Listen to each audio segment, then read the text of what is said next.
No matter how many Imperial lives our actions save, how many worlds we rescue from the clutches of monsters, and how much selfless glory we cover ourselves in from one war zone to the next, none of it changes the bleak truth that we are cursed.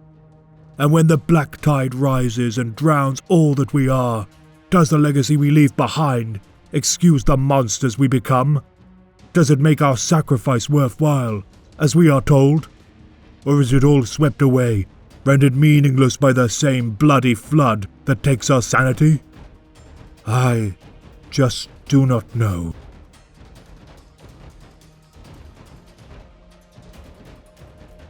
Erasmus Tycho served as the captain of the Blood Angels 3rd Company during the era Indomitus, accepting the rank of company captain during 943.M41 during the Second War for Armageddon with the death of his predecessor.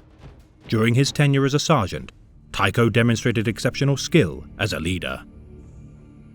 Armed with the Combine Melter, Bloodsong, capable of firing specialized Bloodshard rounds, and bludgeoning his foes with the Power Gauntlet, Dead Man's Hand, Erasmus was among the most accomplished and reliable warriors of the chapter. Routing the Orc speed freaks of War Boss Graka during the war and recapturing the defensive positions of the River Chiron, Erasmus was by far the clear candidate to succeed as master of the Iron Helms, further harrying the Greenskins by destroying their supply lines of Armageddon Prime. Despite being snared by ambushes during their campaign, the 3rd Company achieved victory. Scarred from a psychic attack by an Orc Weird Boy during such an ambush, half of Tycho's face became paralyzed into a Richter's grin. Obsessed with the virtues of beauty and aesthetic taste, such a disfigurement deeply wounded Tycho's psyche, for Erasmus felt that such a fate was worse than a glorious death. Rage began to fester within Erasmus, twisting his pure heart, and ordered the chapter's artificers to craft him a golden death mask to obscure his scarred visage. With half his face concealed from pity, Erasmus began to recover his inner peace and once again led the Iron Helms as they resumed the Second War for Armageddon.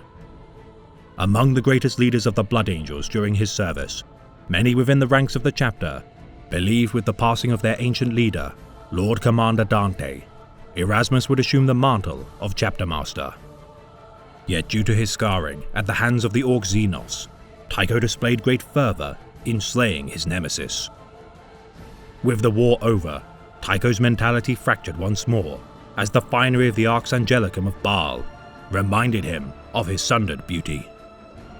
Reluctantly assigning Erasmus to permanent battle duty, Lord Commander Dante hoped that his anger might be harnessed away from their homeworld. Fueling his rage brewing deep within his soul, Tycho's tactical brilliance gave way to foolhardy and brash commands. Returning to the site of his downfall during the Third War for Armageddon of 998.M41, the now regarded Master of Sacrifice by his peers vented his frustrations against the Orcs. Aiding in the defense of Hive Tempestora, Tycho fell victim to the Black Rage and, overcome with visions of his Primarch's death, struck down several innocents, and as such, he and a number of his similarly afflicted men were appointed to the Death Company. At the spear tip of the newly formed Death Company of the Iron Helms, Erasmus unleashed carnage upon the Orc-held positions of Hive Tempestora, imbued with the martial skill of the Great Angel. Sustaining several deadly wounds during his surrender to the Rage, Tycho's golden mask hung from his face from where it had been torn. Openly displaying his savage disfigurement for all his enemies to see, Erasmus charged into the Orc hordes before being overrun. His final charge into the fray, allowing for the Blood Angels and Astra Militarum to reclaim the bastions of Tempestora, and with his death, Tycho's body would be laid to rest by Chaplain Lamates. His corpse recovered by the chapter and returned to the sanctity of Baal. It is said that miraculously, during his funeral rites, no marks of disfigurement could be found by the chapter's apothecarian. The fallen star of the Third Company died with glory, yet serves as a stark lesson to his brothers. No matter the prestige of any warrior of the blood, the surrender to madness and fury is beyond no one. Yet even for these pitiable wretches, redemption is achievable, should their last actions be made in the name of the great angel and the preservation of humanity.